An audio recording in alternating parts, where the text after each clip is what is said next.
David and Claire had been together for 6 years.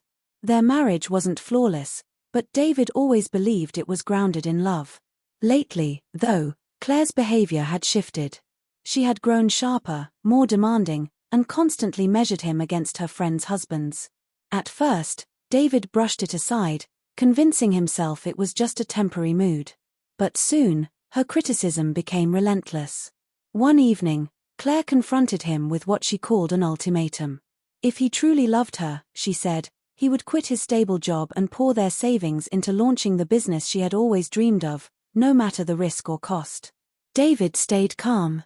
He explained that they didn't have enough money to gamble on such a venture, and that it would be safer to save and plan for the future. Claire rolled her eyes, calling him dull and spineless.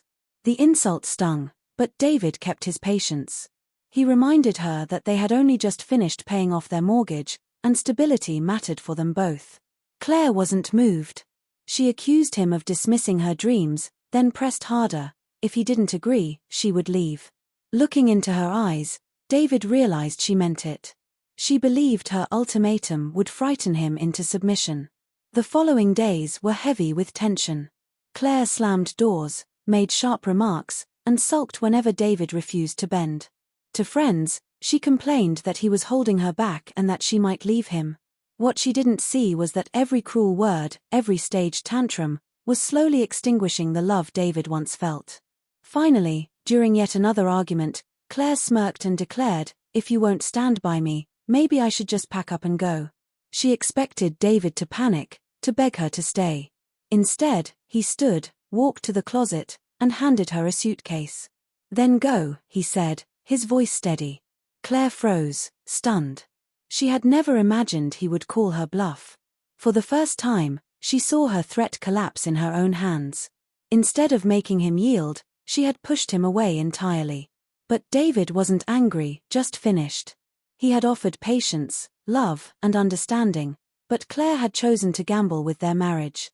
She scrambled to backtrack, insisting she hadn't meant it, that it was only a test of his devotion. David shook his head. "Marriage isn't a game, Claire. You don't test love by threatening it. The moment you forced me to choose between stability and your pride, you broke what we had." Claire wept, begging for another chance, insisting her love was real. But David had already made his decision. He had realized that genuine love doesn't come with ultimatums or manipulation. He was exhausted from walking on eggshells, from being treated like a safety net rather than a partner. Within a week, Claire was gone. She told friends that David had cast her aside, but when the full story came out, even they admitted she had gone too far. The ultimatum she believed would give her power had cost her everything. David was heartbroken, yet he also felt an unfamiliar sense of peace. For the first time in years, he slept soundly without the weight of constant conflict and impossible demands. Slowly, he began piecing his life back together, pouring his energy into work, reconnecting with family, and rebuilding bonds he had neglected. Claire eventually realized what she had thrown away. She sent long apologies, messages dripping with regret, but David never replied. Forgiveness might have been possible, but trust was gone. Love used as leverage could never be restored. In the end, Claire's reckless ultimatum destroyed the very thing she wanted to preserve. She gambled her marriage and lost.